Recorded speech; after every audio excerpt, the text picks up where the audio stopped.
올해 마지막 수요일부 예배에 오신 여러분들 예수님의 이름으로 환영합니다. 2021년도도 3일밖에 남지 않았는데요, 다사다난했던 한 해 정말 수고 많이 하셨습니다. 우리 옆 사람이랑 잠깐 인사할까요? 한 해 수고 많이 하셨습니다. 우리 잠깐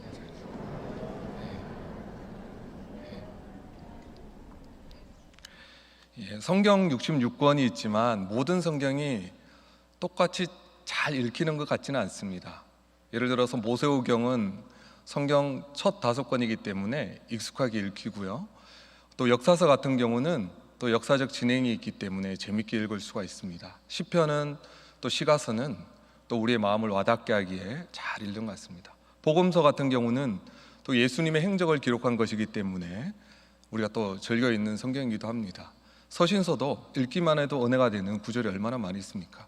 그러나 유독 성경에서 그 중요도와 분량에 있어서는 절대 처지지 않는데, 우리 쉽게 손이 안 가는 성경이 있습니다. 그 장르가 바로 선지서입니다. 특별히 이사야, 예레미야, 에스겔서 같은 경우는 분량도 상당히 많습니다.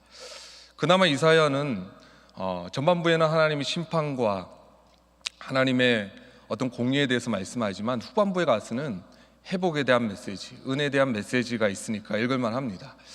에스겔서도 마른 뼈의 환상같이 회복에 대한 메시지가 있습니다. 그러나 유독 이 예레미야서는 52장이나 되고요, 그리고 부록으로 알려져 있는 우리 예레미야 애가서도 있지 않습니까? 사실 분량은 엄청난데 우리 읽다 보면 예레미야 애가서 울다가 끝날 것 같지 않습니까? 그러다 보니까 이 예레미야서는 그 분량이나 중요도에 비해서 우리가 쉽게 손이 잘 안 가는 성경 중에 하나인 것 같습니다.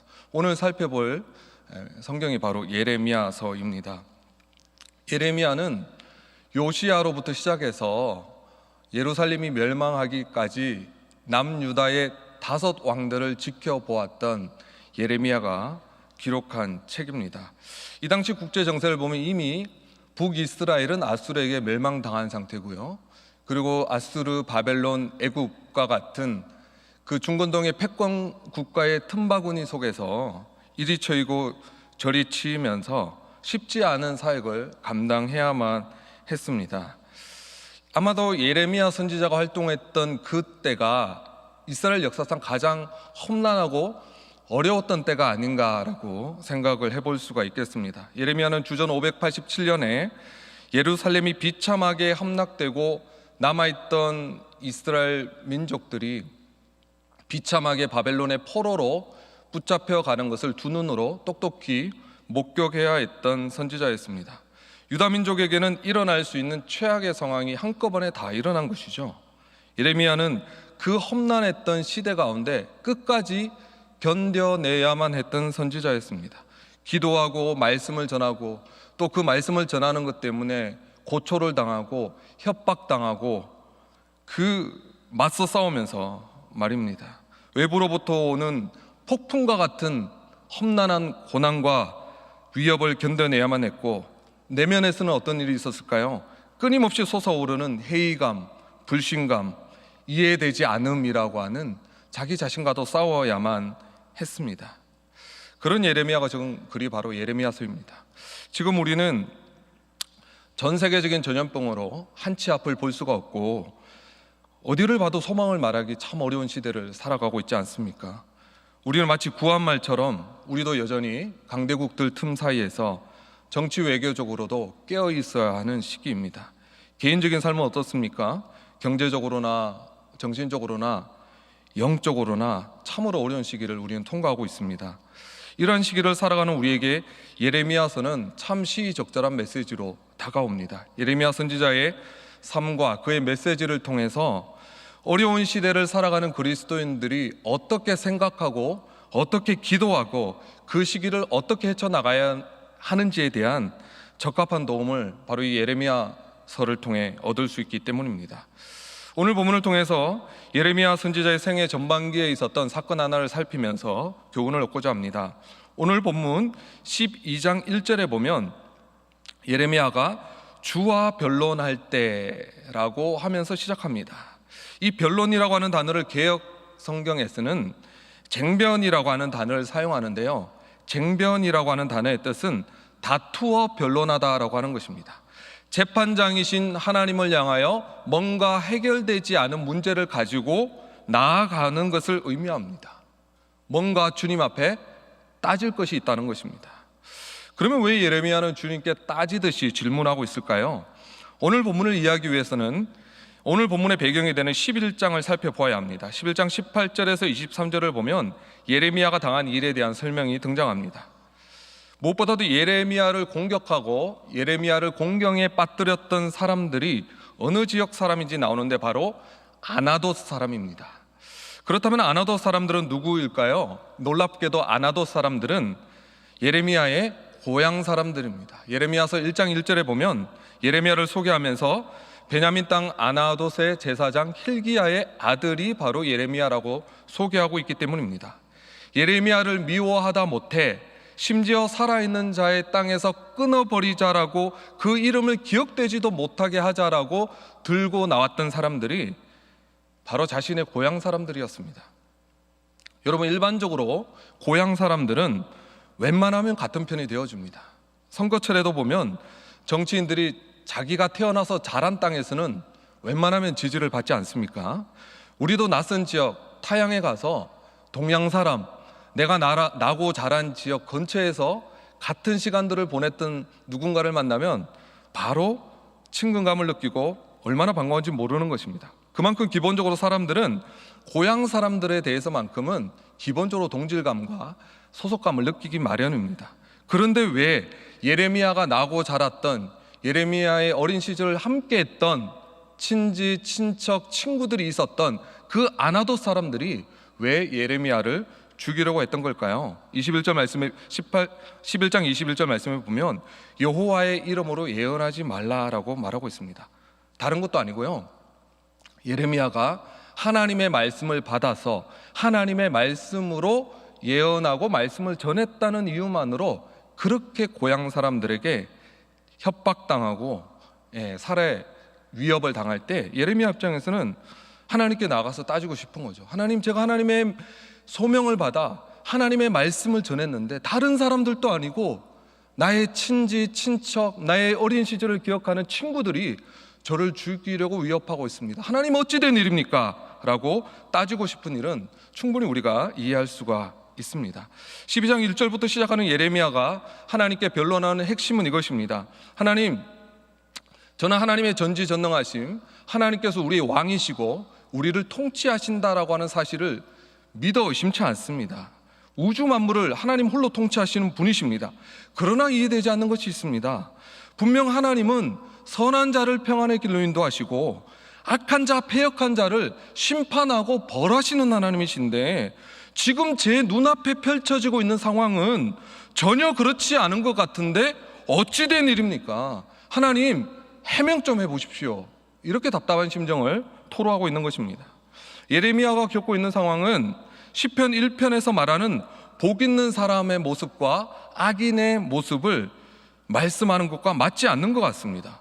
분명히 복 있는 사람은 시냇가에 심은 나무가 철을 따라 열매를 맺은 같이 그의 삶이 형통해야 하고, 악인의 삶은 바람에 겨가 나는 것 같이 망해야 하는 것이 정상인데 자신의 눈앞에 펼쳐지는 현실은 정반대가 펼쳐지고 있었다라고 하는 것입니다. 요약하자면 이렇습니다. 하나님의 전지전능하심, 하나님의 주권을 의심하지는 않지만 하나님이 선하신 것도 알겠습니다. 그러나 적어도 내가 지금 처한 삶의 환경과 현실 가운데서 하나님이 선하시다라고 하는 것은 제가 인정하지 못하겠습니다라고 고백하는 것입니다. 그래서 예레미야는 하나님께 나아가 기도로 탄원하고 있습니다. 3절을 보면 과격한 요청을 합니다. 죽일 날을 위하여 그들을 구별해 달라라고 하는 말은 죽여주십시오라고 하는 말입니다. 4절 말씀에는 언제까지니까 라고 때를 묻고 있습니다. 뭘까요? 하나님, 나중 언젠가가 아닙니다. 바로 지금 심판하셔야 합니다라고 하는 거죠. 여러분, 나중에 언젠가 하나님의 때가 되면, 심판날이 되면 하나님이 심판하시리라고 하는 공의의 하나님에 대해서 저는 알고 있고 이해하고 있습니다. 그런데 그것만으로 위로가 안 됩니다. 지금 내 눈앞에서 하나님 바로 역사하셔서 악한 자를 심판하시고 선한 자가 형통하게 되는 것을 내 눈으로 보게 해 주십시오라고 하나님 앞에 요청하고 있다라고 하는 것입니다. 예레미야의 하나님을 향한 항의를 들으면서 공감하시는 분이 많으실 것입니다. 예레미야 시대와 별다를 게 없는 악한 이 시대를 살아가면서 예레미야와 같은 의심, 이해되지 않음, 또 이런 질문을 던질 때가 있기 때문이죠. 갑자기 등장한 코로나로 인한 경제적 타격, 건강의 타격, 신앙생활을 타격을 받고 있는데, 우리가 코로나 시작 때부터 그렇게 코로나를 종식시켜달라고 간절히 기도했는데 아직도 기도 응답이 되지 않는 현실도 너무나 이해가 안 되고, 정치적으로 경제적으로 혼란스럽고 나라와 민족과 이 모든 돌아가는 상황을 봐도 그것을 지켜보는 것만으로 고통스럽고, 개인적으로 주님을 위해서 제대로 살아보려고 순종하려고 한평생 그렇게 노력하며 살아왔는데, 내가 20년 30년 동안 우리 가정을 위해서 기도한 그러한 기도 제목들이 쉽게 응답되지 않는 것 같은 현실도 받아들이기 어렵고, 내가 뭘 잘못한 거 없는 것 같은데 하는 일마다 족족 안 되고 어려운 일이 생기고, 근데 하나님을 무시하고 하나님을 섬기지 않는 악인들은 그냥 일이 형통한 것 같고 일이 잘 되는 것 같은 이런 모순된 현실에 접하게 될 때 하나님의 공의가 어디 갔습니까? 하나님 정말 선한 분 맞습니까? 라고 우리는 예레미야와 같은 항의가 우리 마음속에서 솟구칠 때가 있다라고 하는 것입니다. 시편 73편에 보면 아삽이라고 하는 사람도 악인이 도리어 형통하고 선인이 고난받는 현실을 보면서 영적 침체에 들어가서 낙심하는 장면이 등장합니다. 그때 아삽이 얼마나 낙심했든지 이런 말까지 합니다. 시편 73편 12절에 보면 내가 내 마음을 깨끗하게 하며 내 손을 씻어 무죄하다 한 것이 실로 헛되도다. 이게 무슨 말이죠? 이럴 줄 알았으면 나도 막 살아버릴 걸 그랬습니다. 하나님, 제가 그렇게 하나님 말씀에 순종하며 살려고 했던 것이 무슨 의미가 있습니까? 라고 그렇게 답답한 심정을 토설하고 있는 것입니다. 그렇다면 이런 예레미야의 답답한 마음, 항의에 대한 하나님의 답변은 무엇이었을까요? 우리 본문 12장 5절 말씀을 우리 함께 읽어보도록 하겠습니다. 12장 5절 말씀 함께 읽겠습니다. 시작.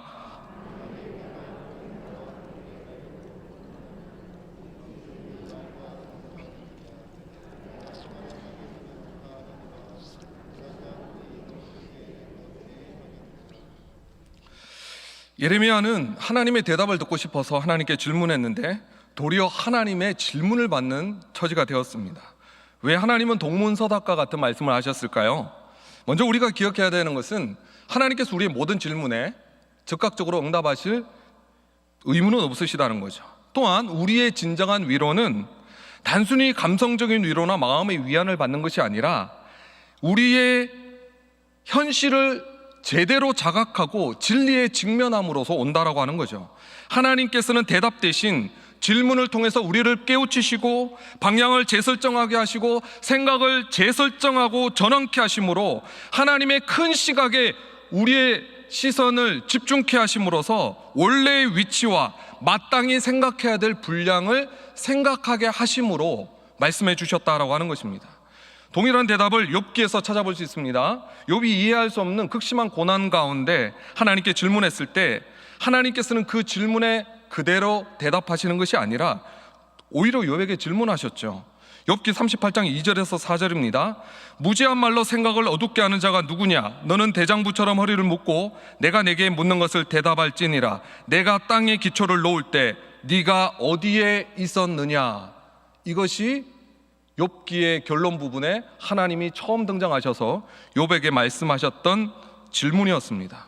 로마서에서도 이미 미리 택하심, 예정에 대해서 사도 바울이 하나님께 질문했을 때 하나님의 대답은 이것이었습니다. 이 사람아, 네가 누구이기에 감히 하나님께 반문하느냐? 지음을 받은 물건이 지은 자에게 어찌 나를 이같이 만들었느냐 말하겠느냐.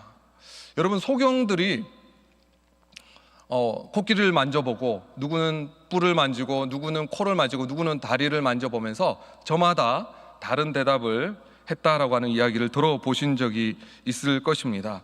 우리의 좁고 한계만은 현미경과 같은 작고 작은 눈으로 하나님의 지극히 작은 단편만을 보았을 뿐인데 우리는 너무나 쉽게 우리의 기준으로 하나님을 판단하고 하나님이 이러셔야 합니다라고 말할 때가 있습니다.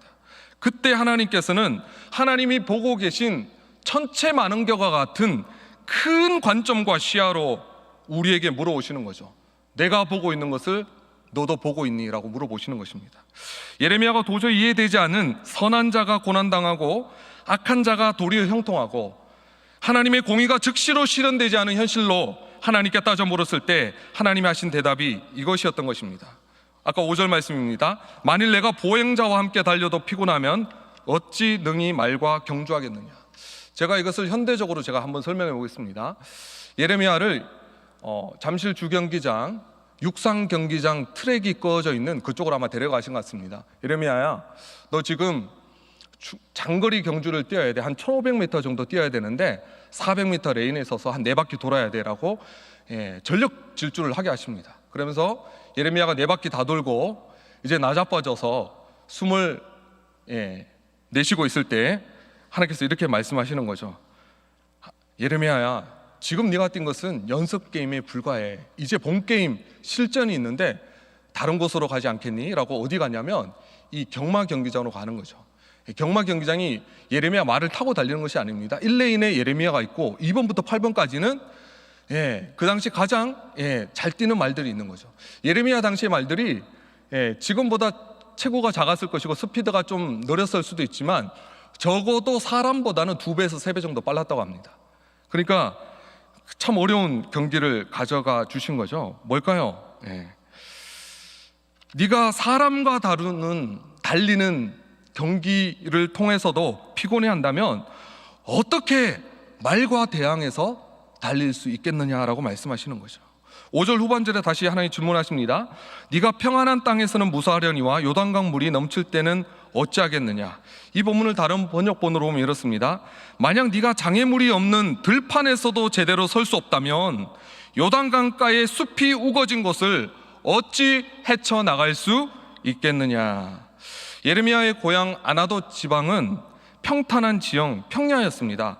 그런데 그런 평탄하고 굴곡이 없는 지역에서도 실족하고 넘어질 정도라면 요단강이 넘실대는 우기때의 정글과 같은 그 험난한 지형을 통과할 수가 없다라고 말씀해 주시는 것입니다. 하나님께서 이렇게 예레미야에게 말씀하신 의도가 무엇일까요? 예레미야 개인에게 비춰보자면 예레미야의 앞으로의 사역이 단순히 아나도 지역과 같은 작은 지역에 한정 지어진 것이 아니라 나중에는 왕 앞에 서게 될 것이고 바벨론과 애굽과 국제적으로 그의 사역이 확대될 것이기 때문에 예레미야야, 이제 시작에 불과하단다. 아직 시작도 안 했단다라고 하나님께서 말씀하신 것이라고 볼 수 있을 것입니다. 지금은 아나도 사람들 때문에 죽을 만큼 힘들지만 실제로 예레미야는 아나도 사람들 정도가 아니라 왕들 앞에 서서, 이방 왕들 앞에 서서 하나님의 말씀을 담대히 전해야 했던 더 크고 더 귀한 사명을 감당해야 했던 선지자였습니다. 그래 하나님 말씀하신 것은 이것입니다. 지금도 상황이 좋진 않지만 최악은 아니다라고 하는 것입니다. 오늘 당하는 고난을 내일이 오기까지 참고 인내해야만 했던 것입니다. 우리 중 누구라도 예레미야처럼 삶의 고난과 이해되지 않은 현실 때문에 낙심하고 우울하고 답답해할 수 있습니다. 그러나 그러한 일들 때문에 하나님이 주신 사명을 이루지 않아서는 안 된다라는 것입니다. 이렇게 작은 일들로 낙심하고 넘어진다면 진짜 본격적인 어려움이 오게 됐을 때, 환란이 오게 되었을 때 어떻게 할 것이냐라고 도리어 예레미야에게 하나님은 반문하고 있다라고 하는 것입니다. 하나님은 예레미야를 위한 놀라운 계획을 가지고 계셨습니다. 결국 예레미야를 어려움에서 구원할 것이고 죽지 않게 하실 것이고 때를 따라 돕는 은혜로 함께 하실 것이었습니다. 그러나 예레미야는 현재적으로 겪는 자신의 어려움 가운데서 믿음으로 반응해야만 했습니다. 예레미야는 말과 경주하기 전에 사람과 경주를 성공적으로 마쳐야만 했습니다. 요단강이 넘실대는데도 건너가야 됐기 때문에 아나독과 같은 땅에서는 뛰어가야만 했던 것입니다. 여러분, 우리는 큰일, 대의 명분이 있고 사람들이 다 알아줄 만한 어떤 일을 위해서 현재를 살아가고 있다라고 현재의 중요성보다는 앞으로의 나의 삶이 어떻게 펼쳐진 것인가에서 훨씬 더 관심을 많이 가지고 있습니다. 그러나 지금 내게 맡겨주신 상황을 불평하고 힘들어하고 포기해버리고 낙심해버린다면 다음 단계, 다음 스테이지로 나아갈 수가 없습니다. 지금 내게 있는 작은 트러블과 어려움으로 낙심해버리고 그것을 이길 만한 넉넉한 영적 권력과 훈련을 여기서 하지 않는다면 주님이 진짜 맡기기를 원하시는 하나님 나라의 일들을 그때 가서 능히 감당하지 못할 것입니다. 주님을 위해서 큰 일을 감당하기 위해서는 지금 내게 있는 작은 일이라도 주님이 맡겨주신 일이라면 넉넉히 감당하는 데서 시작해야 하는 것입니다. 여러분, 하나님의 우리 인생을 향한 기대치는 우리가 생각하는 것보다 훨씬 높습니다.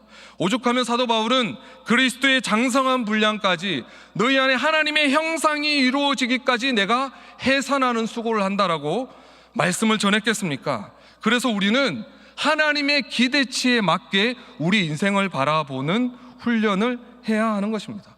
여러분, 우리는 그저 형통하고 아무 일 없이 잘 살기 위해 부름받지 않았습니다.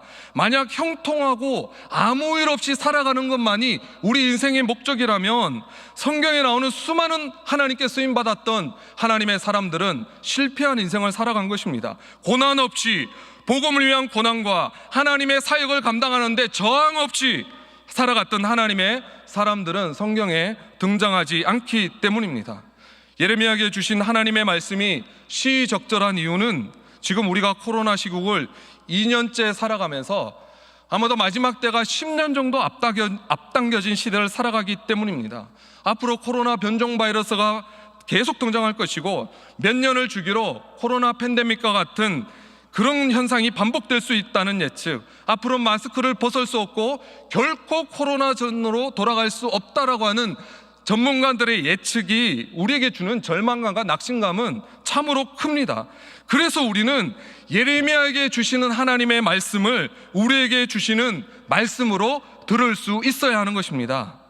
코로나와 같은 작은 전염병 하나만 와도 우리의 믿음이 휘청되고 낙심하고 넘어져 버린다면 앞으로 우리가 당해야 될 현실은 마지막 때로 훨씬 더 한 걸음 더 가까이 가기 때문에 예수 믿는 것 때문에 노골적으로 핍박당하는 그때가 된다면 지금 중국처럼 교회 문을 닫고 예수 믿는 것을 눈치 봐야 되는 시대가 더 많이 오게 된다면 우리가 어떻게 감당할 것이냐라고 하는 것입니다.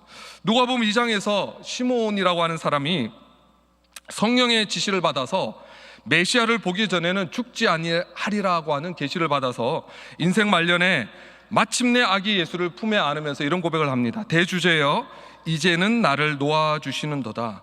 평생 자신의 인생을 붙들은 하나님의 말씀이 이제는 이루어졌기 때문에 죽어도 여한이 없다라고 하는 것입니다. 시몬이 자기 인생을 어떻게 바라보았습니까?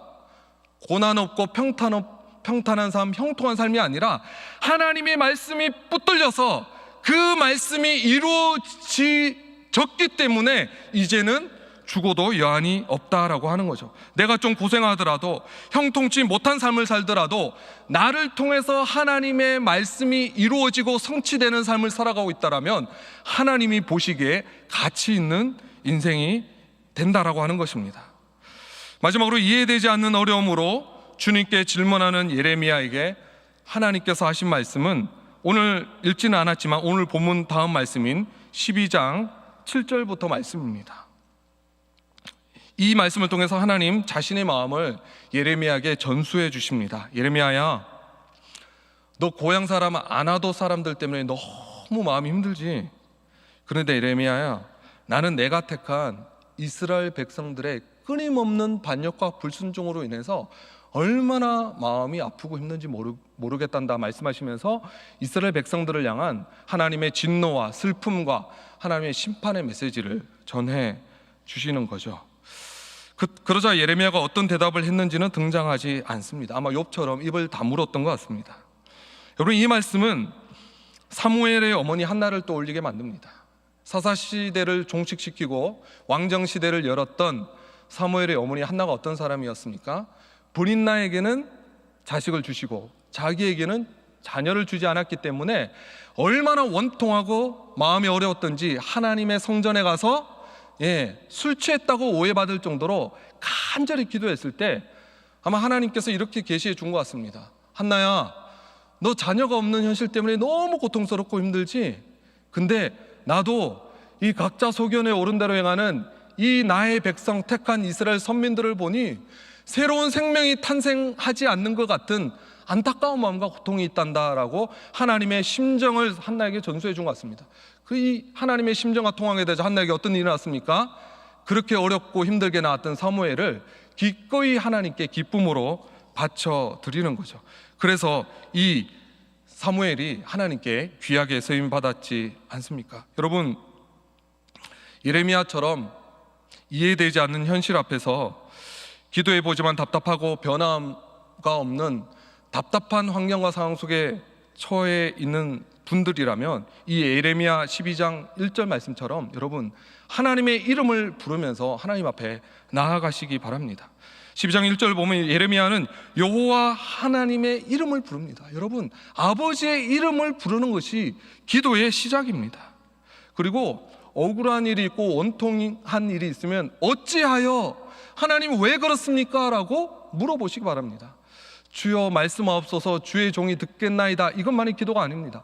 때로는 이해되지 않은 것 때문에 탄원하며 하나님 어찌 된 까닭입니까? 왜 그렇습니까? 라고 물을 수 있습니다. 또 언제까지입니까? 하나님 언제까지 기다려야 하겠습니까? 하나님의 때가 언제 당도하겠습니까? 라고 때에 대해서 묻는 것도 기도가 될 수 있다라고 하는 것입니다. 그렇게 하나님께 나아가 부르짖을 때 하나님께서 오셔서 여러분 이 예레미야와 한나에게 말씀해 주셨던 하나님께서 이 시대적 아픔에 눈뜨게 해 주실 것 같습니다. 이 나라와 민족의 아픔, 우리가 이 코로나 때문에 불편하는 것 이상으로 하나님께서는 자신의 사랑하는 백성들에게 코로나를 허락하셔야만 하는 하나님의 고통이 있지 않겠습니까? 그 고통에 동참케 하심으로써 단지 나의 개인의 고통과 고난에 머물지 않고 하나님의 심정에 동참해서 나라와 민족과 하나님께서 이 시대를 어떻게 바라보시는지 하나님의 아픔에 동참하게 되는 중보 기도자로 세워진다면 그것이야말로 이 시대, 코로나 시대를 잘 살아가는 가장 귀한 일이 될 것입니다. 여러분은 그저 그런 사람으로 부름을 받지 않았습니다. 용사로 부름을 받았습니다. 이 시대를 하나님 마음, 이 시대와 하나님 사이에 서서 이 나라와 이 민족을 불쌍히 여겨달라고 하나님 마음을 백성들에게 전수하고 이 시대를 위해서 하나님께 탄원하는 중보 기도자로 여러분을 불러주셨습니다. 여러분의 고통을 가지고 예레미야처럼 탄원하는 기도를 통해서 주님의 마음을 전수받으시고 또 주님께 쓰임받으시는 귀한 여러분들 되시기를 주의 이름으로 축복합니다. 기도하시겠습니다. 살아계신 아버지 하나님, 오늘 이 시간 하나님의 말씀을 듣는 모든 분들에게 여호와를 앙망하게 하셔서 독수리같이 새 힘을 부어주셔서 용사같이 군사처럼 세워지는 은혜가 있게 하여 주시옵소서. 예수 그리스도의 이름으로 기도합나이다.